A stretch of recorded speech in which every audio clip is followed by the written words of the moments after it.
memahami ajaran Islam, memahami hakikat Rasulullah itu tidak gampang. Cara kita satu-satunya, karena kita memang sudah jauh dari Rasulullah, sudah ribuan tahun dari Rasulullah, tidak ada cara yang lain kecuali adalah kita dibimbing oleh para murabbi, kita dibimbing oleh para alim, para ulama. Yang ulama itu adalah al-ulama warasatul anbiya. Lah, siapa al-ulama warasatul anbiya itu?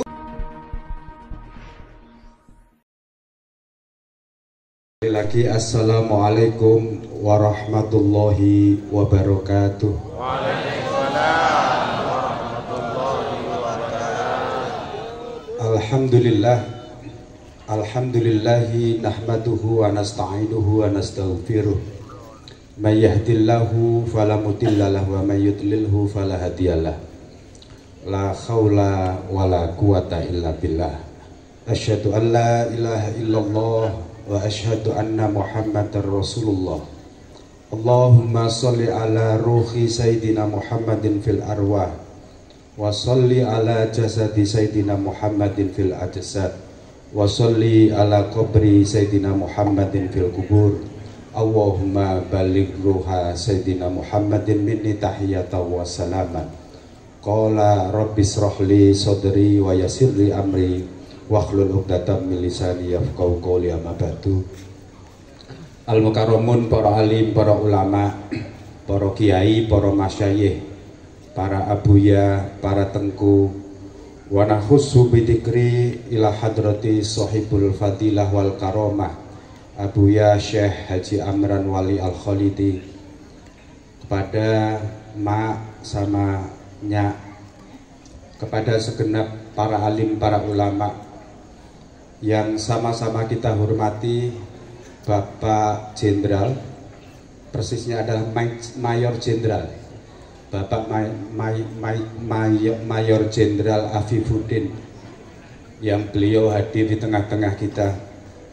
Yang sama-sama kita hormati Ketua MPTTI Pusat Abi Syahal Tastari, seluruh para wali-wali Nangro yang hadir di tengah-tengah forum kali ini. Istilah wali itu kalau di Jawa itu adalah aulia. Jadi abuya ini seorang ulama, seorang kiai yang melahirkan banyak aulia-aulia yang ada di Aceh. Tetapi ini nanti harus kita renungkan bersama-sama. Apakah gelar yang disandangkan kepada para wali-wali Nangro itu sesungguhnya sirinya apa? Itu harus kita pelajari bersama-sama. Yang selanjutnya yang sama-sama kita hormati, sohibul makan. Istilah orang Jawa itu sohibul makan wal makanan. Jadi sohibul makan itu adalah pemilik tempatnya, dan sohibul makanan itu ya yang bagian mencarikan makan. Yang tidak lain adalah yang sangat kita hormati bersama-sama, Abi Syukri Pangau, yang menjadi sohibul bait, sohibul wilayah, sohibul makan, dan sohibul makanan tadi. Untuk selanjutnya hadir di tengah-tengah kita para pengurus MPTTI di seluruh jaringan, di seluruh jajaran, kepada yang kita khususkan para abi, putra-putra dari abuya, para tamu hadirin hadirat yang sangat kita muliakan bersama-sama. Hadir di tengah-tengah kita pada malam hari ini adalah para calon-calon legislatif. Ini insya Allah hadir di sini semuanya, kebanyakan hadir. Tadi sore saya melihat ada yang hadir, ini insya Allah profesor belum hadir lagi. Jadi profesor siapa? Darli Daud, insya Allah katanya mau maju menjadi gubernur Nangro Aceh Darussalam, katanya. Dan hadir di tengah-tengah kita, pokoknya kalau sudah yang memimpin di dalam satu jamaah ada seorang ulama besar, biasanya para calon-calon legislatif itu akan hadir. Cuman tujuannya itu bisa ditanyakan. apakah tujuannya itu ingin mencari suara atau tujuannya adalah tabarukan. Nah, ini yang harus diluruskan. Jadi nanti saya akan cerita para hadirin. Sesungguhnya kalau kemudian kita benar-benar tahu orang-orang yang mencapai makom ataupun derajat orang-orang khawas maupun orang-orang khawasul khawas. Jadi istilah kodok maupun kodar yang kita pahami selama ini adalah kodok dan kodar itu adalah urusannya Allah, betul? Tetapi sesungguhnya secara hakiki kodok dan kodar itu bisa diubah kapan saja. Melalui siapa? Ya melalui para kekasih-kekasih Allah. Jadi niki sinten nggih sing calon-calon legislatif ngajeng apa itu berani apa mboten? Jadi kunci sukses panjenengan semuanya kalau mau mencalonkan diri menjadi calon legislatif, asalkan niki syaratnya iki sing rada angel iki. Asalkan ansal restu saking tiang-tiang orang-orang seperti alim ulama, lebih-lebih adalah orang-orang yang mencapai derajat khawasul khawas, beres saja. Saya itu beres. Saya di Jawa itu pengalaman seperti itu berkali-kali. Tapi ini di Jawa, insya Allah tidak beda lah dengan di Aceh. Ya, tidak beda dengan di Aceh. Jadi ada rahasia-rahasia, ada siri-siri orang-orang yang telah mencapai makom-makom khusus sebagaimana yang kita sebutkan dengan jelas, yakni tidak lain adalah Abuya Syekh Amran Wali Al-Khalidi. Itu bukan orang sembarangan. Saya pernah berguru kepada orang seperti Abuya itu sampai hari ini, hatal an. Sampai hari ini saya juga dididik oleh orang-orang seperti Abuya. 15 tahun lebih saya mengabdi kepada orang-orang seperti beliau-beliau begini. Ma'asyiral muslimin rahimakumullah. Insya Allah saya tidak akan berceramah ataupun memberi tausiah tidak lebih dari 20 menit. Saya tak cakap sebenarnya. Untuk menjadi penceramah itu tak cakap. Saya tidak begitu pandai bicara di depan masyarakat umum, di depan jamaah begini, ini tidak cakap. Karena itu saya sebenarnya dalam kondisi terpaksa, karena diminta oleh Abuya, mau tidak mau saya harus berani tampil untuk sedikit memberikan tausiah ataupun penjelasan-penjelasan tafsir terhadap hakikat dari ajaran tauhid tasawuf itu seperti apa. Ma'asyiral muslimin rahimakumullah. Di Aceh ini seperti di Jawa. Jadi Aceh ini sebenarnya mengikuti tanggal ataupun bulan Komariah apa tidak ya? Di bulan Komariah itu kan ada 12 bulan, betul? Di Aceh ini sebenarnya ada satu bulan yang hilang, yakni Jumadil Awal. Kenapa saya sebut ini Jumadil Awal itu adalah hilang? Karena tradisi, mungkin ini hanya ada di dalam tradisi masyarakat Aceh. Peringatan Maulid Nabi besar Muhammad Shallallahu Alaihi Wasallam di Aceh itu sudah hampir 2 bulan lebih. Kalau di Jawa itu cukup 1 bulan, setelah itu selesai. Sedangkan sekarang ini kan sudah lewat dari bulan Maulud kan? Sudah 2 bulan ini. Sudah lewat dari bulan Maulud, tetapi karena kecintaan masyarakat Aceh, karena kecintaan Muslim Aceh terhadap Kanjeng Nabi Muhammad Shallallahu Alaihi Wasallam, sehingga tradisi memperingati acara atau kelahiran Nabi besar Muhammad Shallallahu Alaihi Wasallam itu sampai 2 bulan lebih. Ini tidak kita temukan di berbagai daerah yang lain di Indonesia kecuali di Aceh. Ini sebagai bentuk kecintaan kita kepada Nabi besar Muhammad Shallallahu Alaihi Wasallam. Para jamaah MPTTI, para jamaah Thariqah Naqsabandiyah yang sangat kita hormati bersama-sama. Pada malam hari ini saya diminta sedikit untuk menjelaskan tentang hakikat ajaran tauhid tasawuf itu seperti apa. Sekalian kita memperingati Maulid besar Nabi besar Muhammad Shallallahu Alaihi Wasallam. Di dalam makalah ada yang mengatakan, siapa sesungguhnya Rasulullah Shallallahu Alaihi Wasallam itu? Rasulullah itu dilukiskan sebagai Muhammadun basyarun lakal basyari bal huwa kal yakuti bainal hajari. Jadi Nabi Muhammad itu kalau dilukiskan seseorang yang sebenarnya secara fisik itu adalah manusia seperti kita semuanya, manusia biasa. Muhammadun basyarun lakal basyari bal huwa kal yakuti bainal hajari. Tetapi hakikat sesungguhnya Rasulullah atau Muhammad tidak lain adalah sebagaimana intan atau permata yang ada di tengah-tengah bebatuan itu. Karena itu ma'asyiral muslimin rahimakumullah, bagaimana kita bisa memahami terhadap sosok Rasulullah, keberadaan Nabi besar Muhammad SAW, yang kita semuanya ini tidak pernah tahu tentang fisik beliau itu seperti apa. Jarak kita antara kita hari ini dengan Nabi besar Muhammad SAW itu jaraknya tidak tanggung-tanggung. Sudah sekitar 1400 tahun yang lalu.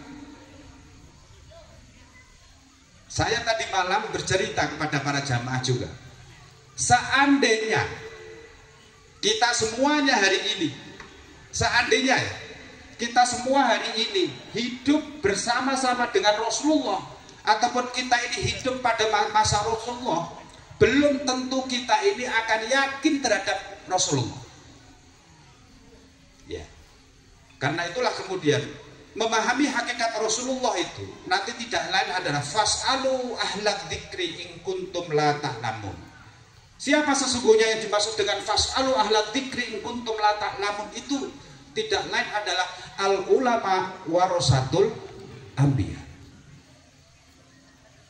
Definisi tentang al ulama warasatul anbiya sendiri itu masih bisa diperdebatkan. Apa yang dimaksud atau siapa yang dimaksud sesungguhnya dengan al ulama warasatul anbiya? Semua di antara kita, baik ustadz, baik gus, kemudian kiai ataupun ulama sendiri mengatakan atau mengklaim dirinya sebagai ulama. Disitulah ada rahasia-rahasia. Rasulullah itu menurunkan risalah, mengajarkan Al-Quran yang diturunkan oleh Allah Subhanahu wa Ta'ala. Itu juga ada dua dimensi. Dimensi yang pertama adalah dimensi dohiriyah atau dimensi lahiriyah. Yang kedua adalah dimensi batiniyah. Nah, dimensi batiniyah inilah yang sulit sekali untuk kita pahami tanpa adanya atau kedatangan seorang guru. Jangan bayangkan saja, dulu ketika Rasulullah SAW masih hidup, ya, beliau berjuang 13 tahun di Mekah. Berapa orang yang kemudian betul-betul iman kepada Rasulullah? Ya, masyarakat Mekah begitu banyaknya, tetapi hanya segelintir orang selama 13 tahun. Selama 13 tahun itu hanya ada beberapa orang saja yang betul-betul iman kepada Nabi Muhammad atau kepada Muhammad SAW. Mengapa demikian? Karena tidak mengherankan kalau kemudian orang betapa sulitnya yakin imanan kepada Rasulullah. Karena memang keberadaan Nabi besar Muhammad waktu itu di dalam proses perjalanan beliau menjadi seorang Nabi, menjadi seorang anbiya maupun Rasul, itu karena beliau backgroundnya, latar belakangnya meskipun secara nasab adalah min Quraisy, tetapi kehidupan sehari-hari Muhammad tidak lain adalah karena beliau seorang yatim. Itu yang pertama. Yang kedua, tidak sekedar seorang yatim, tetapi setelah itu kemudian menjadi seorang penggembala. Sementara orang-orang di sekitar Nabi Muhammad SAW adalah para pedagang, para orang-orang pembesar semuanya dari Bani Quraisy. Karena itu tidak mengherankan. Jadi justru kita hari ini ketika kita tidak pernah hidup pada Rasulullah, hari ini kita bisa yakin kepada Rasulullah, itu sudah luar biasa. Laqad kana lakum fi Rasulillahi uswatun hasanah. Misi Rasulullah sesungguhnya ada dua. yang penting nanti kemudian coba kita tarik kepada ajaran yang disampaikan oleh Abuya. Apa misi Rasulullah? Laqad kana lakum fi Rasulillahi uswatun hasanah. Allah berfirman, betul-betul ada di dalam diri Muhammad adalah contoh uswah yang baik. Ini sebagaimana hadis yang disampaikan oleh Rasulullah, innama buistu liutammima makarimal akhlak. Aku, kata Rasulullah, diutus oleh Allah tidak lain adalah untuk menyempurnakan akhlak. Itu misi yang pertama. Laqad kana lakum fi Rasulillahi uswatun hasanah liman kana yarjullaha wal yaumal akhir. Yang kedua tadi, hadis Rasulullah, innama buistu liutammima makarimal akhlak. Ini misi Rasulullah yang pertama. Jadi sesungguhnya bagi ini bisa menjadi penilaian bagi kita semuanya. Sejauh mana kita ini memahami, belajar tentang Islam, belajar tentang kitab, belajar tentang berbagai ilmu pengetahuan. Kalau kemudian hasil yang kita dapatkan ketika kita membaca mungkin ribuan kitab, bacaan kita, ratusan kitab, tetapi terakhir adalah kalau kemudian kita melahirkan akhlak budi pekerti yang baik, itu sesungguhnya sesuai dengan misi Rasulullah Sallallahu Alaihi Wasallam. Yang kedua apa? Wa ma arsalnaka illa rahmatan lil alamin. Misi Rasulullah yang kedua tidak lain adalah wa ma arsalnaka illa rahmatan lil alamin. Aku, kata Allah, mengutus terhadap Muhammad tidak lain adalah untuk rahmatan untuk sekian alam yang ada. Lah, sesungguhnya kalau kemudian kita ini bisa berpegang teguh, mengukur diri, mawas diri, muhasabah terhadap diri kita masing-masing. Apakah kita ini kiai, kita ini ulama, kita ini santri dan seterusnya. Ketika kita muhasabah kepada diri kita, apakah dua tugas yang diemban oleh Rasulullah Shallallahu Alaihi Wasallam ini sudah membentuk akhlak dan perilaku kita? Kalau sudah, berarti kita ini menjadi bagian dari Rasulullah. Kalau belum, berarti carilah ulama-ulama yang betul-betul ulama itu paham tentang Rasulullah. Ma'asyiral muslimin, jamaah MPTTI yang sangat kita muliakan bersama-sama.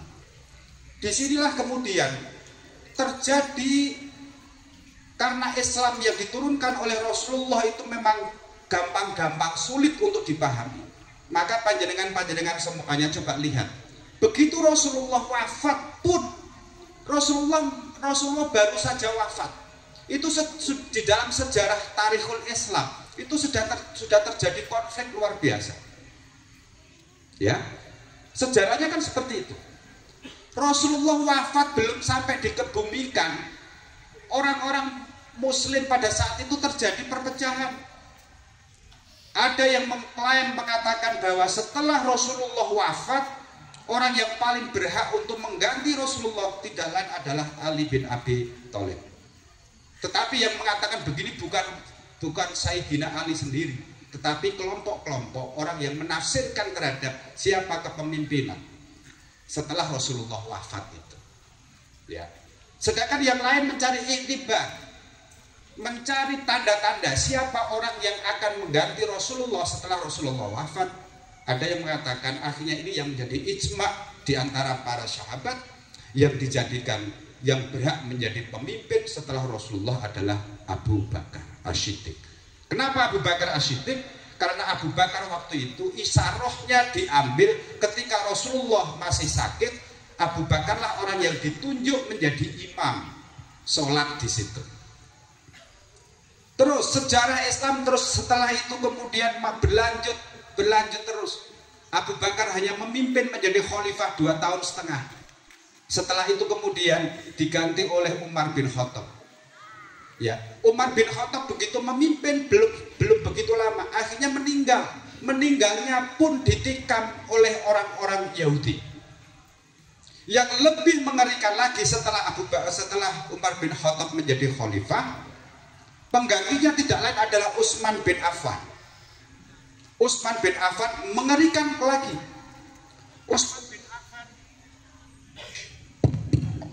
Sayyidina Utsman bin Affan akhirnya dibunuh oleh pemberontak. Siapa yang memberontak itu? Pemberontaknya tidak lain adalah sesama umat Islam. Terjadi karena politik kekuasaan. Akhirnya Utsman bin Affan diberontak, bahkan akhirnya dibunuh oleh kaum muslimin sendiri. Yang terakhir waktu itu adalah Sayyidina Ali bin Abi Thalib. Jadi Sayyidina Ali bin Abi Thalib pun juga hanya memimpin tidak begitu lama. Jadi waktu Sayyidina Ali bin Abi Thalib itu memimpin, sepanjang Sayyidina Ali bin Abi Thalib memimpin, ya kan?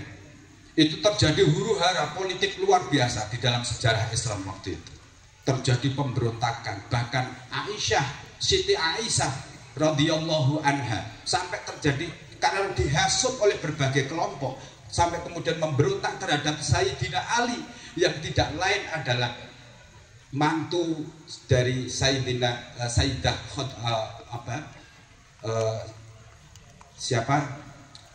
istri dari Rasulullah itu sendiri. Karena itu sampai kemudian ada para sahabat yang bertanya kepada Sayyidina Ali, ya Ali, mengapa ketika Anda memimpin menjadi khalifah, kenapa kemudian umat Islam terjadi gejolak politik luar biasa? Apa yang jawabannya Sayyidina Ali waktu itu? Ketika Abu Bakar masih memimpin menjadi khalifah, yang dipimpin adalah masih ada orang-orang sahabat senior yang taat beragama, yang paham tentang ajaran-ajaran Rasulullah. Siapa itu? Ada Umar, ada Utsman, ada saya, dan masih ada sahabat-sahabat yang lain. Begitu juga ketika Utsman bin Affan menjadi pemimpin atau khalifah, yang dipimpin masih ada orang seperti saya dan sahabat-sahabat senior yang lain. Tetapi giliran saya menjadi khalifah, menjadi pemimpin, akhirnya menunjuk pada orang itu. Yang saya pimpin itu orang seperti anda ini, yang tukang protes begitu. Kira-kira maksudnya seperti itu. Ma'asyiral muslimin rahimakumullah. Inilah gambaran tentang ajaran Islam. Belum sampai Rasulullah SAW wafat, itu sudah terjadi disintegrasi, terjadi salah paham. Apalagi kita hari ini yang jauh sekali dari era Rasulullah 1400 tahun. Karena itu pedoman kita untuk betul-betul memahami tentang ajaran Islam yang sesungguhnya bagaimana. Fas'alu ahla dzikri in kuntum la ta'lamun. Kepada siapa yang dimaksud ahlu dzikri itu? Tidak lain kepada al ulama warasatul anbiya. Lah, siapa ulama warasatul anbiya itu? Ulama warasatul anbiya, definisi yang paling tegas di situ tidak lain adalah min jumlati auliya atau al-alif billah. Ketika panjenengan semuanya, ketika kita semuanya yakin dan menemukan orang yang disebut di dalam hadis Nabi tadi, al ulama warasatul anbiya, itu pasti kita akan menemukan akidah Islam yang sesungguhnya. Disinilah nanti kita akan ketemu dengan ajaran-ajaran tauhid tasawuf itu nanti di sini. Begitu kemudian Islam menyebar luar biasa di berbagai jazirah Arab, di berbagai penjuru di seluruh dunia. Terjadi pertikaian tentang pemahaman ajaran Rasulullah itu. Maka disitulah sejak Syekh Abu Hasan Basri mulai muncul ajaran-ajaran yang disebut ajaran tauhid tasawuf. Karena ajaran tauhid tasawuf yang diajarkan pada zaman siapa? Hasan Basri waktu itu masih sekedar sederhana. Orang kemudian para jamaah, para umat Islam diajak kembali untuk memahami tentang hakikat muraqabah. Ya kan? Diajak lagi untuk berzikir kepada Allah. Zikir yang begitu dekatnya kepada Allah. Karena memang kebutuhan pada masa itu memang masih sebatas itu. Setelah itu kemudian generasi berikutnya ada seorang ulama, seorang sufi perempuan besar. Siapa namanya? Rabi'atul Adawiyah. Rabi'atul Adawiyah ajarannya agak berbeda lagi dengan Hasan Basri. Kalau Hasan Basri mengajarkan tentang arti penting muraqabah, kemudian Sayyidah Robiatul Adawiyah menekankan ajaran beliau itu kepada mahabbah, cinta kepada Allah.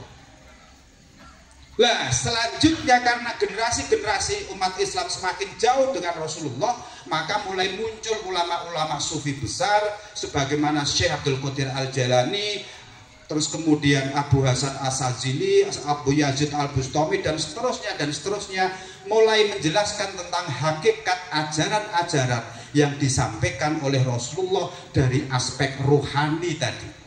Dari aspek jasmaninya kemudian dilembagakan menjadi ajaran yang kita sebut sebagai syariat.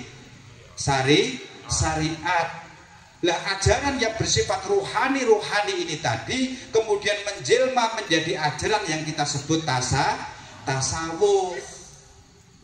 Lah, sejak itulah kemudian Syekh Abdul Qadir Al-Jailani menjadi Sultanul Auliya, mengajarkan berbagai ajaran-ajaran tentang Islam, ajaran-ajaran tentang tauhid tasawuf di dalam banyak kitab yang beliau karang. Setelah itu kemudian turun kepada Abu Yazid Al-Bustami. Syekh Abu Yazid Al-Bustami itu kalau di dalam sanad Thariqat Naqsabandiyah, beliau itu tidak lain adalah salah satu sanad yang tidak bisa dipisahkan dari Thariqat Naqsabandiyah. Gitu. Nah, yang diajarkan Abu Yazid Al-Bustami itu apa? Yang diajarkan kalau tadi yang namanya Syekh Abdul Qadir Al-Jailani, terus Robiatul Adawiyah, kemudian Abu Hasan Hasan Basri, Al-Imam Al-Ghazali itu mengajarkan ajaran-ajaran tasawuf yang secara konsep atau secara teori disebut sebagai tasawuf akhlaki dan tasawuf amali. Baru setelah itu karena pertanyaan-pertanyaan orang semakin banyak tentang hakikat ajaran Islam, akhirnya muncul generasi seperti ulama Abu Yazid Al-Bustami, ada Syekh Imam Al-Jili, kemudian Halak Al-Mansur, terus kemudian Ibnul Arabi dan seterusnya, yang justru menjawab pertanyaan-pertanyaan dari umat, apa sesungguhnya hakikat Allah, hakikat Rasulullah, hakikat alam semesta, juga hakikat tentang manusia. Disitulah kemudian para ulama-ulama sufi besar sudah mulai menjawab tentang hakikat kehidupan ini, hakikat tentang Allah, hubungannya dengan alam semesta itu. Lah, panjenengan mungkin bertanya, Ustadz, kalau begitu apakah ada rujukannya dari Rasulullah SAW ataupun di dalam Al-Quran maupun hadis? Seluruh yang diajarkan akhirnya nanti sebagaimana yang disampaikan oleh Abuya maupun ulama-ulama sufi besar yang lain, semuanya ada rujukan di dalam hadis maupun di dalam Al-Quran. Rasulullah ini wakilah ini hadis, tetapi ada yang mengatakan ini adalah makalah ulama. Di situ diteraskan, man arafa nafsahu faqad arafa rabbahu. Apa artinya? Man arafa nafsahu faqad arafa rabbahu. Barang siapa orang yang mengerti tentang dirinya sendiri, maka dia akan tahu tentang Tuhannya. Dari sinilah beberapa hadis ini. Jangan cek deh. Ini terutama para ulama, para tengku-tengku ini. Rata-rata ajaran-ajaran tauhid tasawuf itu justru ada di dalam hadis-hadis qudsi. Di dalam salah satu hadis qudsi yang lain mengatakan, Rasulullah bersabda, man arafal haqqa faqad sahidahu fi kulli syai'in. Man arafal haqqa faqad sahidahu fi kulli syai'in. Barang siapa yang benar-benar man arafa, mengetahui hakko itu kembali kepada Allah. Barang siapa yang betul-betul mengetahui Allah, maka dia faqad syahidahu fi kulli syai'in. Ini ajaran tasawuf. Ini semua jamaah MPTI ya. Jamaah ya. Jadi tidak perlu kita ragu untuk menyampaikan, sesungguhnya ajaran tasawuf memang ajaran yang sifatnya sirri atau rahasia. Tetapi karena rahasia ini Karena panjenengan yang hadir ini adalah para jamaah, para santrinya Abuya, maka sedikit atau banyak kita harus belajar memahami itu. Jadi ajaran ini hanya kita khususkan, kita sampaikan kepada para santri-santri, para muridnya Abuya, agar kita semuanya betul-betul paham secara ilmu, ma'rifatul ilmi, kita paham dulu. Setelah itu nanti selanjutnya kita serahkan sepenuhnya kepada Abuya. Karena yang berat itu adalah mendidik orang untuk menuju ke arah sana. Ya, menuju ke arah sana. Di dalam hadis qudsi yang lain Rasulullah berfirman, "Khalaqtul adama ala syurati." Rasulullah di dalam hadis qudsi itu dawuh atau bersabda, "Khalaqtul adama ala surati." Aku, kata Allah, yang disampaikan oleh Rasulullah, khalaqtul adama ala syurati.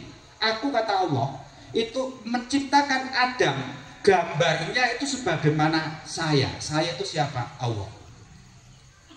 Lah, dari situ berarti siapa Adam? Sementara yang tadi, man arafal haqqa faqad syahidahu fi kulli syai'in.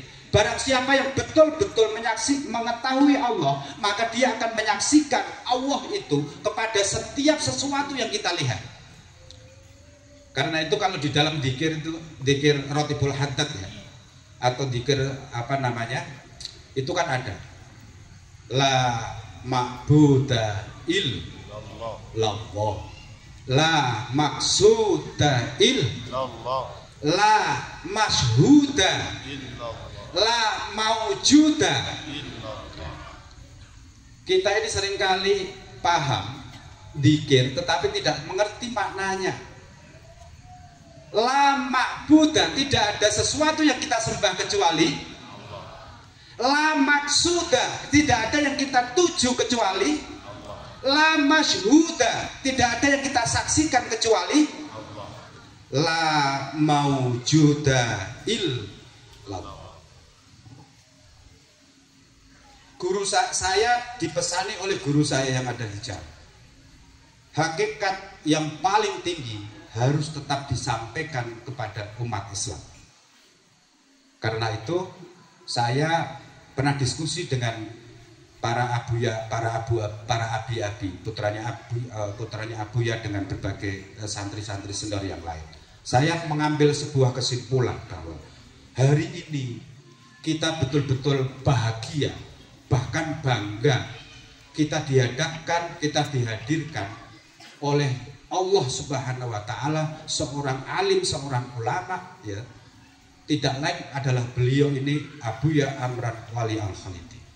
Di dalam tulisan saya berani menyimpulkan bahwa Abuya Amran Wali Al-Khalidi itu menggabungkan 3 tasawuf sekaligus. Baina tasawuf amali wa tasawuf akhlaki wa kadzalika tasawuf falsafi, itu digabung jadi satu oleh Abuya. Ini luar biasa. Dan saya berani mengatakan pada beliau bahwa sosok kehadiran Abuya Amran Wali Al-Khalidi itu meneruskan dari ajaran-ajaran yang dulu pernah disampaikan oleh Syekh Hamzah Fangsuri, Syekh Samsuddin Al-Sumadrani, Syekh Abdul Rauf Asy-Syinqiti. Itu adalah tidak lain adalah ulama-ulama besar. Yang di Jawa kita menemukan ada Sunan Wali Songo, ada Syekh Siti Jenar, ada Syekh Mbah Mutamakin, terus kemudian banyak lagi yang lain. Di dalam ulama-ulama di Indonesia itu akan setiap kurun waktu, innallaha yab'atsu likulli ma'ati sanatin mayyujaddidu lahadinah. Innallaha yab'atsu li hadhil ummati ala ra'si kulli mi'ati sanatin mayyujaddidu lahadinah. Innallaha yab'atsu li hadhil ummah ala ra'si kulli mi'ati sanatin mayyujaddidu lahadinah. Allah itu akan mengutus setiap 100 tahun terhadap orang yang orang itu tidak lain akan menjadi mujaddid di dalam agama Allah. Siapa sesungguhnya yang dimaksud mujaddid di dalam agama Allah? Tidak lain adalah min jumlatil auliya. Ini jadi yang disampaikan oleh Abuya sesungguhnya, kalau panjenengan mengetahui secara seksama dan secara teliti, Abuya mencoba untuk mengkombinasikan baina tasawuf akhlaki wa tasawuf amali wa kadzalika tasawuf falsafi. Apa cirinya? Ini kalau disampaikan secara vulgar ya tidak baik juga. Jadi cirinya apa? Seorang abuya itu begitu rupa 24 jam seolah-olah itu waktunya hanya untuk umat saja. Nggih, nama betul? Iya apa tidak? Ya. Coba cari ulama-ulama sebagaimana abuya di era modern seperti ini.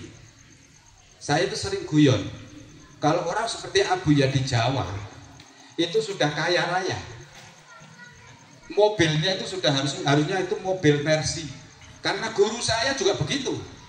Tapi jangan salah paham dulu, laulaka ya Muhammad ma khalaqtukal afla. Tidak ada ceritanya seorang alim, seorang ulama, lebih-lebih aulia itu kemudian hidupnya miskin, itu nggak ada.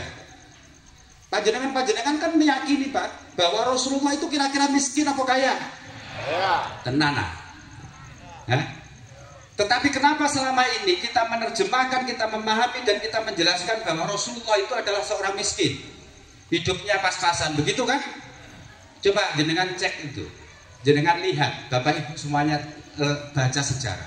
Rasulullah itu ketika khidbah kepada banyak istrinya, berapa onta yang diberikan? Onta itu kira-kira satu onta itu harganya di sini berapa? Ya wes anulah 50 juta ya. Wakilah ketika Rasulullah khidbah itu ada yang mengatakan satu istri itu 50 onta, betul? Ada yang mewakila, ada yang mengatakan 100 onta. Berarti Rasulullah itu kaya apa enggak? Kaya. Itulah terjemahan dari laulaka ya Muhammad ma khalaqtukal afla. Jadi karena itu hari ini panjenengan semuanya, kita semuanya umat Islam, akidah kita harus kita perbarui lagi. Jadi umat Islam, jadi orang Muslim, wajib hukumnya kita ini menjadi orang kaya. Setuju? Setuju nggak betul? Nah, gitu loh. Kenapa? Karena Nabi kita itu kaya. Tetapi kekayaan itu bukan untuk pribadinya sendiri. Ini yang seringkali kita salah paham di situ. Karena itulah nanti kita akan ketemu dengan sabda Rasulullah, Allahumma ja'alni fakiran au miskinan. Yang dimaksud Allahumma ja'alni fakiran au miskinan itu bukan fakir atau miskin secara materi boten, bukan. Yang dimaksud Allahumma ja'alni fakiran au miskinan itu adalah hanya kepadamu lah ya Allah nomor satu, yang lain adalah nomor dua. Tetapi harta, dunia, tahta, lah, karena itu nanti ini yang calon-calon legislatif ini penting juga nih perjuangan itu. Bagaimana panjenengan semuanya yang menjadi caleg-caleg, kita doakan nanti jenengan jadi, ya. Amin gitu loh. Tapi yang mengamini belum abuya ya. Jadi nanti khusus pada abuya sendiri. Jadi jenengan lihat, saya itu secara diam-diam memperhatikan semua yang disampaikan oleh abuya. Dan orang-orang seperti abuya itu, ya, kalau panjenengan semua tahu hakikat kehidupan sesungguhnya yang dirasakan oleh abuya, panjenengan semuanya, kita semuanya nggak ada yang kuat, nggak ada yang kuat, berat membawa beban penderitaan umat manusia. Itu loh ciri daripada min jumlatil auliya itu seperti itu. Saya dulu ketika berguru pada guru saya sambil berguru mengatakan begini, awakku iki, badan saya, kalau tak titipkan ke badanmu satu malam saja, kamu pasti mati, meninggal. Karena betapa beratnya yang dipikirkan, yang menjadi tanggung jawab dari ulama-ulama seperti abuya itu. Luar biasa. Jangan lihat, ya, saya kembali lagi, abuya menurut saya, dan saya meyakini itu mampu menjadi ulama yang bisa mengkombinasikan, yang bisa menyatukan tiga jenis tasawuf sekaligus. Apa itu? Tasawuf amali, tasawuf akhlaki, dan tasawuf falsafi. Apa cirinya tasawuf akhlaki dan tasawuf amali itu? Tasawuf akhlaki itu yang ditampilkan adalah akhlak budi pekerti, akhlakul karimah. Jenengan lihat sosok guru panjenengan semuanya, ya guru kita semuanya. Ciri khas ulama-ulama, al-ulama warasatul anbiya, adalah ulama-ulama yang tidak pernah menjelekkan terhadap siapapun. Prinsip ulama-ulama seperti Abuya itu adalah ibaratnya adalah sebagaimana laut atau segoro bahasa Jawanya. Apa saja masuk di dalam laut itu, ya kan?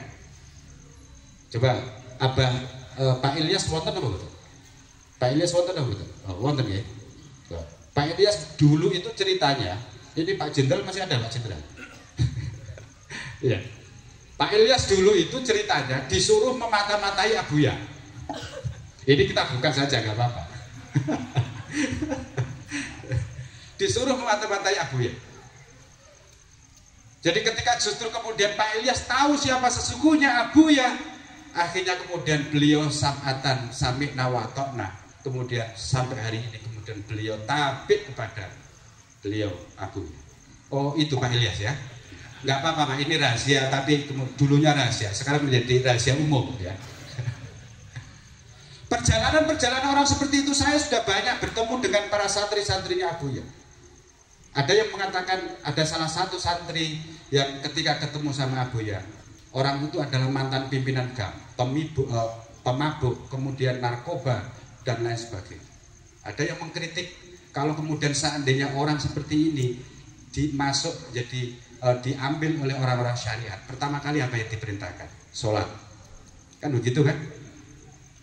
Seandainya waktu Sunan Kalijogo, waktu merampok terhadap Sunan Bonang, kemudian beliau langsung diperintah sholat, itu bagaimana? Di Jawa itu ada satu kisah. Saya kenal orangnya. Jadi kisahnya begini. Ada mantan preman, kepala preman di Blok M. Waktu itu beliau ini kemudian dipenjara bertahun-tahun, ya, bertahun-tahun. Terus kemudian akhirnya beliau ini kemudian keluar dari penjara, mau pulang ke Surabaya, aslinya orang Surabaya. Waktu itu tidak punya uang, terakhir dia masih merampok di tokonya orang Cina. Dia maksudnya merampok itu hanya untuk ingin mendapatkan uang supaya bisa pulang gitu. Oke, sudah. Ketika naik di dalam bis tidak sengaja, ya kan? Dia duduk di sebelahnya, itu ada orang, ya tidak lain ini sebenarnya adalah Gusmi Kiai Haji Hamim Jazuli min Jumlatil Aulia, yaitu kalau di Jawa sangat terkenal. Ya, Gusmi waktu itu Gusmi berpenampilan sebagaimana orang pada biasanya, pakai jin, pakai kaos, kemudian pakai kacamata begitu, duduk sama orang ini tadi. Ya. Terus akhirnya Gusmi itu kemudian ditawari sama mantan preman tadi, Pak, ada jajan. Gusmi langsung nyeleduk, saya nggak mau, barang haram. Dia kan langsung kaget kan, dek gitu. Duh, kok tahu? Tapi dia karena mantan preman kemudian dia marah. Akhirnya itu disengaja didesain kira-kira seperti itulah oleh Gusmi. Ya, terus kemudian sampai di Kertosono, Gusmi itu kan pondok pelosok. Gusmi turun, sebelum turun itu dia dikasih kartu nama. Kalau kamu laki-laki, saya tunggu kamu di tempat saya ini. Dasar mantan preman kan. Begitu nyampe Surabaya, pulang di rumah, langsung tanpa babi bu dia membawa sepeda motor, di kirinya ada celurit, di kanannya ada gopang. Langsung mencari tahu terhadap alamat tadi yang dituju tadi. Begitu kemudian dicari sampai ketemunya di alamat pondok pesantren Ploso tadi. Akhirnya dia di tengah-tengah pelataran sebagaimana pesantren ini, motor di parkir. Dia langsung mengkerik seperti itu, seperti orang menantang begitu. Gusmi kebetulan itu ada di lantai 2. Sambil tepuk tangan, oh ternyata kamu laki-laki. Akhirnya Gusmi turun, ya kan? Turun, terus kemudian karena dia kan tadi membawa apa itu, membawa celurit sama membawa pedang, tapi dimasukkan di dalam jaket. Ketika kemudian Gusmi turun, langsung beliau bilang, buka, ambil celuritmu. Dia langsung kaget luar biasa, loh kok tahu orang ini? Nah itu. Begitu celurit dikeluarkan, ini kemudian coba apa itu hantam ke saya. Begitu dia menghantam begini tidak bisa bergerak. Yang satu keluarkan satu lagi. Jadi dia semakin kaget, semakin kaget. Akhirnya apa? Terus kemudian dia yang pedangnya tadi mau disabetkan kepada Gusmi juga nggak bisa. Akhirnya Gusmi bilang, kalau kamu laki-laki sekarang gantian saya yang akan memberikan tugas kepada Anda. Akhirnya hanya sapu lidi itu ditancapkan oleh Gusmi di tengah-tengah pondok itu juga. Sekarang dicabut, nggak bisa mencabut. Akhirnya sejak itu kemudian dia menangis, kemudian dia tabik ikut Gusmi. Beberapa tahun ikut Gusmi, dan dia tidak pernah waktu itu diajari sholat. Pokoknya dia tahu, dan dia belum tahu siapa sesungguhnya Gusmi. Surabaya, Kediri, Surabaya. Dia intinya dia itu kemudian ikut Gusmi, menjadi santrinya Gusmi. Tapi bertahun-tahun tidak pernah dulu diajari sholat. Akhirnya oleh Gusmi kemudian diserahkan kepada Kiai Usman Sawahpulo. Mungkin Bapak Ibu ada yang pernah mendengar. Kiai Usman Sawahpulo itu tidak lain min jumlatil ulama khawasul khawas di Surabaya juga. Akhirnya kepada Syekh Usman Sawahpulo inilah kemudian beliau mengatakan kepada santri tadi, sudah sekarang kamu sini. Kamu kan selama ini tidak pernah diajari sholat sama mik kan? Maksudnya mik itu Gusmi. Ya Kiai, ya sekarang sudah. Kamu jangan menyalahkan terhadap mik. Mik itu punya thariqah sendiri. Gitu. Akhirnya kepada Kiai Usman Sawahpulo inilah kemudian dia diajari tentang kaifiyahnya sholat. Masyiral muslimin rahimakumullah. Masih ada banyak kisah-kisah yang lain. Ya. Kisah yang lain yang terutama yang disampaikan oleh Abuya selama ini. Abuya bukan hanya sekedar mengajarkan kita tentang tasawuf akhlaki dan tasawuf amali.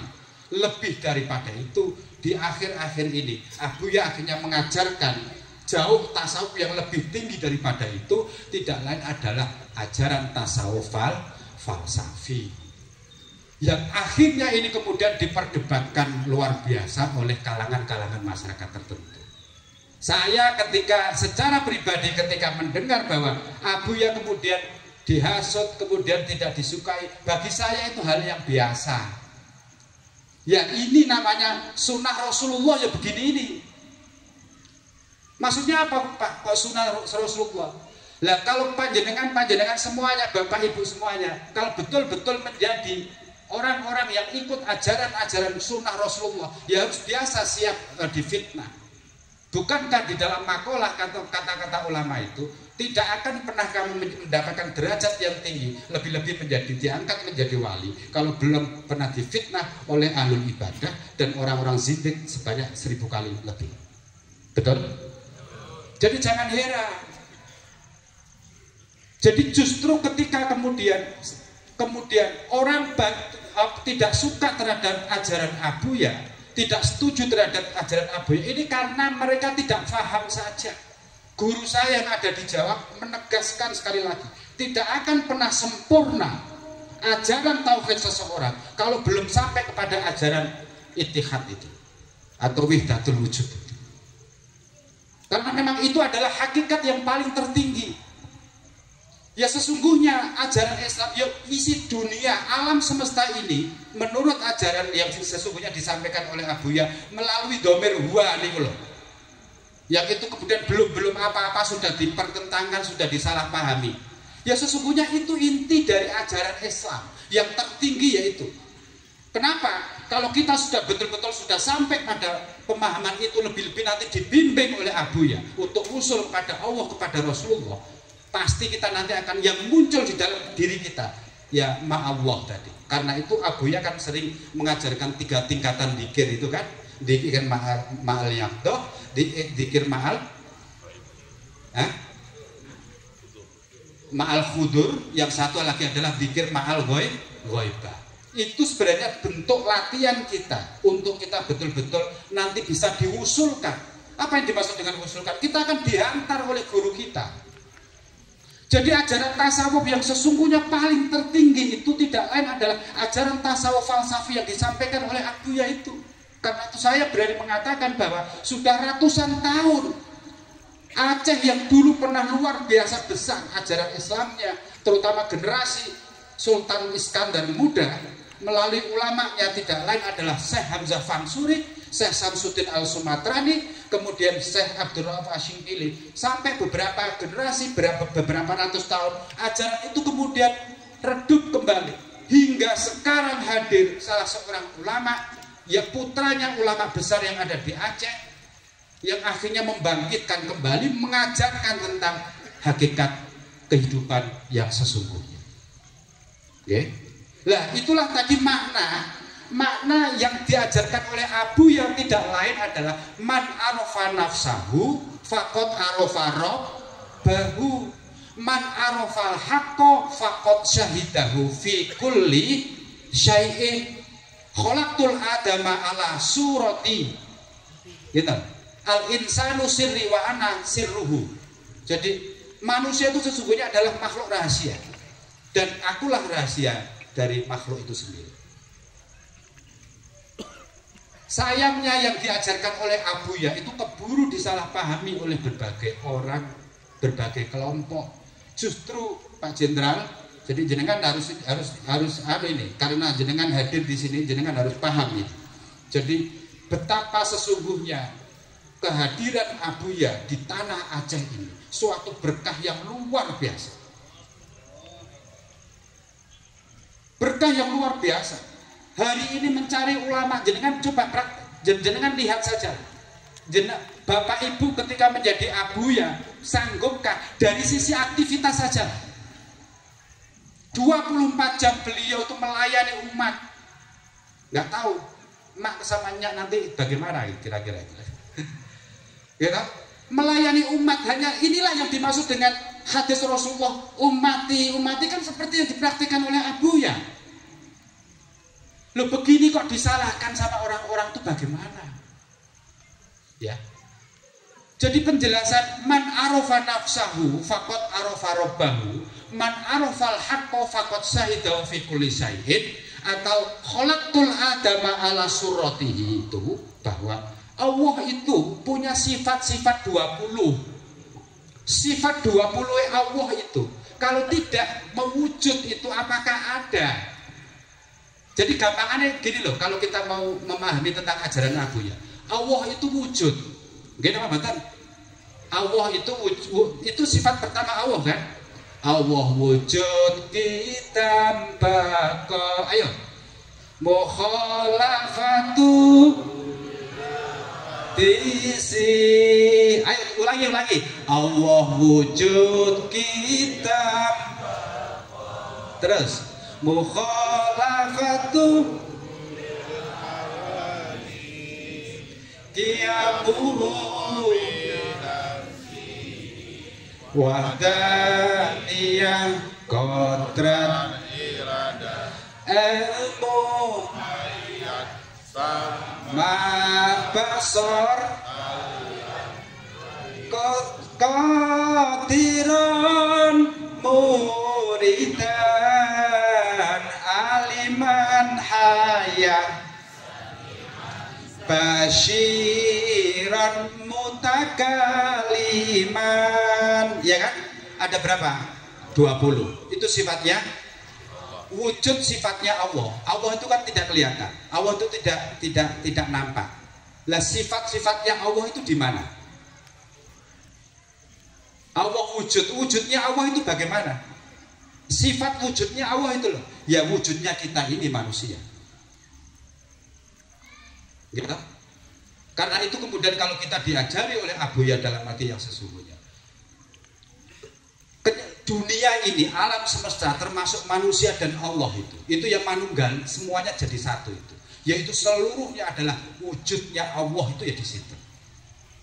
Kalau orang sudah sampai pemahaman seperti ini, yang muncul di dalam diri kita tidak lain adalah akhlakul karimah itu ya di sini. Bisa dipahami? Allah wujudnya Allah adalah yo kita ini alam semesta. Alam semesta itu kalau secara teori disebut sebagai kosmos. Alam semesta itu dilempit, dikecilkan menjadi diri kita umat manusia. Allah yang tidak kelihatan itu tidak lain adalah ruh kita itu. itulah Allah yang tidak kelihatan. Sementara sifat-sifat Allah kabeh semuanya itu ada di dalam diri kita manusia. Allah maha kalam, kita dikasih mulut. Allah maha mendengar, kita dikasih telinga. Allah maha adil, kita dikasih hati. Semua sifat-sifat Allah yang 20 itu manifestasinya, kalau bahasa Syekh Imam Al-Jili, tajalinya ada di dalam diri kita. Itu loh penjelasannya. Karena itu kemudian la haula wala quwata illa billah. Penjelasannya sesungguhnya apa yang kita lakukan sesungguhnya tidak lain adalah, yaitu adalah kehendak Allah. Ini sesungguhnya ajaran-ajaran yang disampaikan oleh Abuya itu di situ. Karena itu memang ajaran tauhid tasawuf, ajaran kesufian, ajaran thariqat itu memang berbeda dengan ajaran syariat, tetapi tidak perlu kita pertentangkan karena ibaratnya secara kaifiyahnya, secara thariqahnya atau secara metodologinya berbeda, cara pengambilan kebenaran itu berbeda, gitu maksudnya. Contoh ya, contoh. Jadi sesungguhnya kalau kita semuanya memahami setiap ayat Al-Quran maupun hadis, itu pasti kita bisa melihatnya dari dimensi syariat, dimensi thariqat, dimensi hakikat, atau dimensi marifat. Contoh kecil kan teman-teman. Kalau kita menggunakan hukum syariat, ya, orang sholat itu kan wajib toh, ada syarat dan rukun, ada niat, betul? Ada ikhlasan. Itu bagi orang syariat, betul kan? Betul. Tetapi ya itu betul bagi orang syariat. Tetapi kalau di dalam kalau kita naik kembali ke dalam dimensi hakikat, lebih-lebih dimensi yang Abuya itu tadi. Jadi orang sholat itu tidak boleh lagi menggunakan niat, menggunakan ikhlas. Kenapa? Karena yang mengikhlaskan kita, yang kita ini bisa ikhlas karena diikhlaskan oleh siapa? Kita bisa niat karena niatnya siapa? Allah. Paham betul? Jadi berbeda cara mengambil hukumnya, cara mengambil kebenarannya berbeda. Oke? Kalau orang syariat sah dan justru itu betul. Orang sholat dimulai dari niat.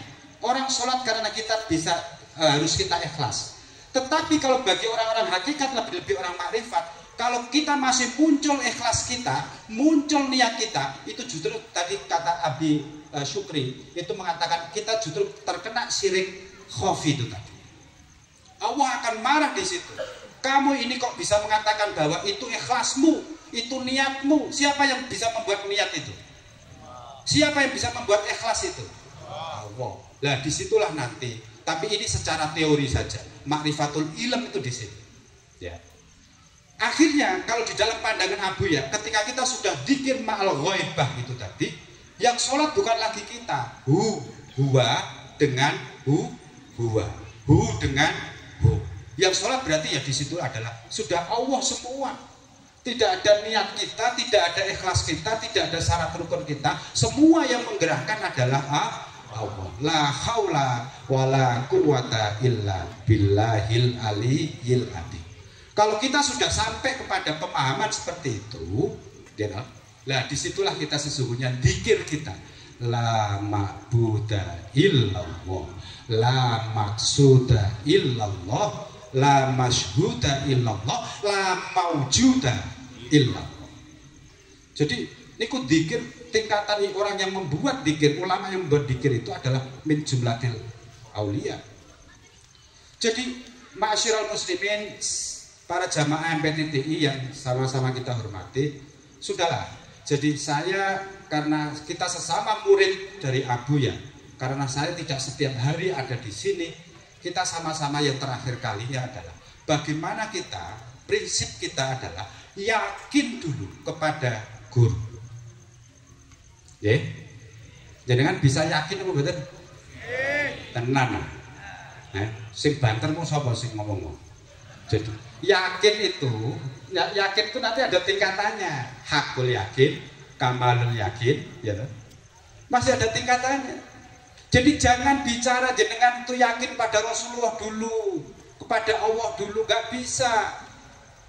Bagaimana kita bisa yakin kepada Rasulullah sementara kita nggak pernah ketemu dengan Rasulullah? Omong kosong kalau bahasa kasarnya ngoten. Nah, bagaimana kita bisa yakin pada Rasulullah? Yakin dulu kepada guru. Inilah bedanya ajaran tasawuf lagi-lagi dengan ajaran syariat. Kenapa demikian? Kita tidak mungkin bisa yakin pada Allah, kepada Rasulullah, kalau tidak kemudian diantarkan orang-orang yang sudah betul-betul bertemu dengan Rasul. Disinilah perbedaannya antara ajaran tauhid, ajaran tasawuf, ajaran thariqat dengan ajaran syariat. Itu bedanya di sini. Lebih-lebih kelompok-kelompok yang selama ini disebut sebagai kelompok salafi dan lain sebagainya. Apa hukumnya? Kalau mau tanya kepada panjenengan semuanya, apa hukumnya kita ta'assuf, yakin kepada guru, murabbi? Sunnah, mubah, napa wajib? Tenang ya, wajib. Jarine gak oleh yakin ning gone menungso. Katanya tidak boleh yakin kepada manusia.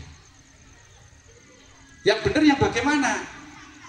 Karena itulah kemudian di dalam ajaran thariqat itu, di situ ada robitoh. Robitoh niku apa sih? Membayangkan kehadiran atau wajah guru. Sampai kita sholat pun kita diminta untuk robitoh. Ada yang bertanya pada saya, para kiai, para tengku, Pak, apa hukumnya orang robitoh sampai dibawa ke sholatnya? Saya kemudian menjawabnya gampang. Kalau Anda tidak robitoh dan dibawa ketika sholat kita kepada dengan guru kita, kira-kira kalau tanpa robitoh, kemudian sholat kita itu yang kita bayangkan apa? Bayangkan Allah kan? Allah yang bagaimana? Allah yang seperti apa? Betul apa betul? Betul kan? Jenengan ini loh, kita ini termasuk kula lah, saya. Kita ini sholat misalkan, walaupun hanya 5 menit, kadang 3 menit, pikiran kita loh gelambir kemana-mana. Gitu betul? Oh, dalam modelnya jenengan guyon ini pasti gitu. Lebih baik mana bayangan kita lari kemana-mana? Oh, kadang-kadang wonten kok, kadang-kadang ada. Ketika orang tuh kehilangan kunci gitu ya. Jadi ketemunya waktu sholat itu, Allahu Akbar. Jadi tadi di mana ya kunci saya? Iya Kak, iya kan? Disitulah kemudian makna robitoh. Kenapa kemudian lebih baik kita membayangkan ketika sholat membayangkan guru daripada kita sholat lari kemana-mana yang kita pikirkan. Fawailul lil musallin alladzina hum an sholatihim sahun. Jelas loh betul? Jelas kan? Ayatnya lo jelas. Fawailul lil musallin alladzina hum an sholatihim sahun. Karena itulah kemudian ada satu ayat lagi yang mengatakan utlu ma ukhiya ilaika minal kitab wa aqimis sholat innas sholata tanha anil fahsya'i wal munkar wala dzikrullahi akbar. Saya ketika ngaji pada guru saya di Jawa itu, jadi ayat itu tadi sesungguhnya ayat yang bukan untuk, jadi beliau guru saya mengatakan itu duduk ayat gawe kamu, bukan untukmu. Loh maksudnya gimana Gus? Saya tanya gitu. Lah kalau kamu nggak percaya, kamu selama ini sholat sudah berapa puluh tahun? Pertanyaannya, sholatmu itu sudah bisa menjalankan dari potongan ayat itu tadi atau tidak? Ayatnya kan sederhana. Inna sholata tanha anil fahsya'i wal munkar. Sesungguhnya di situ ada tauhid loh ya, tauhid di dalam ilmu nahwunya. Inna sak temennya, sesungguhnya inna sholata tanha anil fahsya'i wal munkar. Kita ini sudah sholat 24 jam 5 kali 17 rakaat, tetapi implikasi di dalam sholat kita tidak bisa, belum bisa inna sholata tanha anil fahsya'i wal munkar. Karena itulah ma'asyiral muslimin rahimakumullah, jamaah MPTTI yang sama-sama kita hormati, akhirnya karena itulah tadi memahami ajaran Rasulullah memahami Al-Quran, memahami hadis, memahami ajaran Islam, memahami hakikat Rasulullah itu tidak gampang. Cara kita satu-satunya, karena kita memang sudah jauh dari Rasulullah, sudah ribuan tahun dari Rasulullah, tidak ada cara yang lain kecuali adalah kita dibimbing oleh para murabbi, kita dibimbing oleh para alim, para ulama. Yang ulama itu adalah al-ulama warasatul anbiya. Lah, siapa al-ulama warasatul anbiya itu? Tidak lain adalah ulama-ulama yang betul-betul sudah usul kepada Allah dan bertemu kepada Rasulullah. Ini saya kira yang bisa kami sampaikan. Mohon maaf, yang paling akhir kami hanya kita sama-sama menitipkan diri kita. Karena kata kunci semua, kita ini bisa dianggap santrinya para aulia, ya, dianggap santrinya para aulia. Belum tentu kita ini yang mengaku sebagai santrinya Abuya, muridnya Abuya, belum tentu Abuya menerima. Saya dulu ketika ngaji itu, ketika ketemu sama guru saya, itu bilang, kalau memanggil saya kan Gus nikah ning aku. Jadi guru saya itu manggil saya, itu Gus, nikahlah sama saya. Padahal laki-laki sama laki-laki. Maksudnya nikah itu bagaimana? Ya sesungguhnya baiat itu. Tetapi sebenarnya tidak sekedar baiat. Setelah kita baiat kepada murabbi kita, kepada kiai kita, dilanjutkan dengan taat, tawadhu, khidmah kepada guru kita. Ini beberapa cara, beberapa wasilah supaya kita betul-betul bisa dihantar oleh guru-guru kita, oleh murabbi kita, wabil khusus oleh Abuya Syekh Amran Wali Al-Khulidi, untuk kita betul-betul bisa usul kepada Allah, kepada Rasulullah. Amin, amin ya rabbal alamin. Karena memang ini adalah satu syarat mutlak bagi kita yang benar-benar mau masuk di dalam dunia tasawuf, dunia tarekat, dunia tasawuf kesufian. Satu syarat mutlak bagi kita adalah wajib tunduk, wajib iman kepada guru kita. Kalau di luar sana orang mengatakan begini, justru kita disalahkan. Loh, kok bisa kita ini disuruh iman kepada guru? Karena guru itu bukan guru sembarangan. Karena guru itu betul-betul sudah wihdat tadi. Gampangannya tenang. Kenapa sih di dalam tradisi tarekat, di dalam tradisi tasawuf, kita ini justru diminta ta'assub, diminta tunduk, diminta tawadhu, diminta khidmah kepada guru. Gampangannya gini loh, panjenengan kita semuanya ini mau ketemu sama Pak Jenderal ini tadi lah. Waktu itu seandainya Pak Jenderal masih jadi Pangdam, kira-kira kita ini mau ketemu Pak Jenderal itu bisa dengan mudahnya apa enggak? Butuh wasilah apa enggak? Butuh utusan khusus apa enggak? Loh, itu loh namanya gampangannya seperti itulah. Jadi kita ini kemudian mau ketemu Rasulullah, mau ketemu Allah, mau ketemu Nabi Khidir. Emang lo siapa? Kita ini siapa? Ya kan? Kita ini belum bisa menjalankan sunnah Rasulullah kok. Saya belum bicara lagi tentang hakikat sunnah Rasulullah itu. Sunnah Rasulullah itu luar biasa. Yang bisa menjalankan sunnah Rasulullah yang para kekasih-kekasih Allah itu. Kita ini yang para murid ini jauh sekali dari sunnahnya Rasulullah.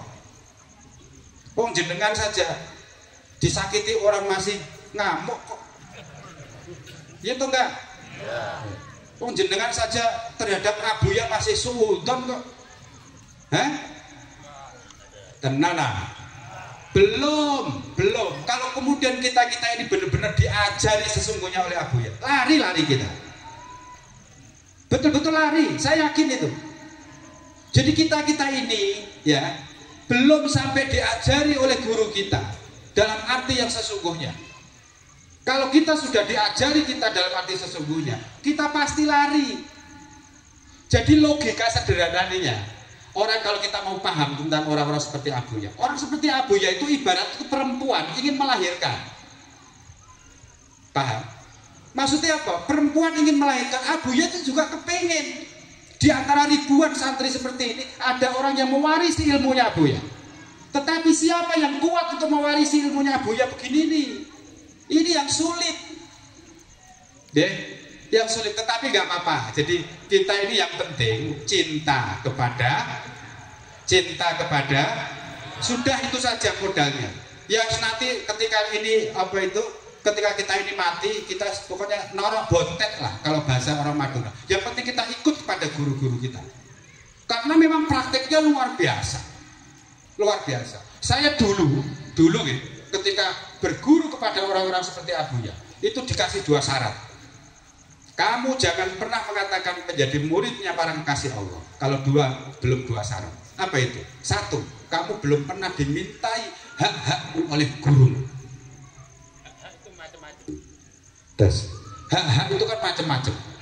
Oke. Yang kedua yang lebih berat lagi, kamu yang kedua belum pernah difitnah sendiri oleh gurumu. Pernah jenengan pernah difitnah oleh gurunya? Mungkin yang belakang saya ini insya Allah pernah gitu. Cuma kuat loh gitu. Saya kira ini yang bisa kita sampaikan.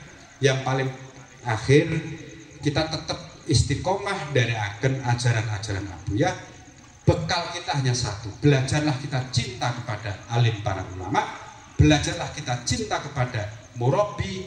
Kalau di dalam bahasa Jawa adalah yang guru sejati. Karena hidup tanpa punya guru sejati, kita ini seperti mengayang kemana-mana. Kehidupan seseorang yang paling dibutuhkan sesungguhnya, lebih-lebih kita ini sudah mulai masuk usia-usia tua, ya, tidak lain yang kita butuhkan adalah seorang murabi, atau bahasa Jawanya adalah guru sejati. Saya kira ini semoga sedikit yang saya sampaikan bisa membawa manfaat. Saya sebenarnya tadi nggak sadar mau ngomong apa, karena memang saya sekali lagi bukan ahli penceramah. Saya yang lebih paham itu bisa menulis, tapi kalau sudah ngomong di hadapan banyak orang seperti ini, saya tidak terbiasa. Saya kira itu saja, semoga bermanfaat, semoga kita semuanya istiqomah ikut sama Abuya, semoga kita semuanya nanti dihadapkan dan bertemu Allah, bertemu Rasulullah dengan guru kita. Ihdinas siratal mustaqim wal afu minkum wallahul muwaffiq ila aqwamit thoriq. Wassalamualaikum warahmatullahi wabarakatuh.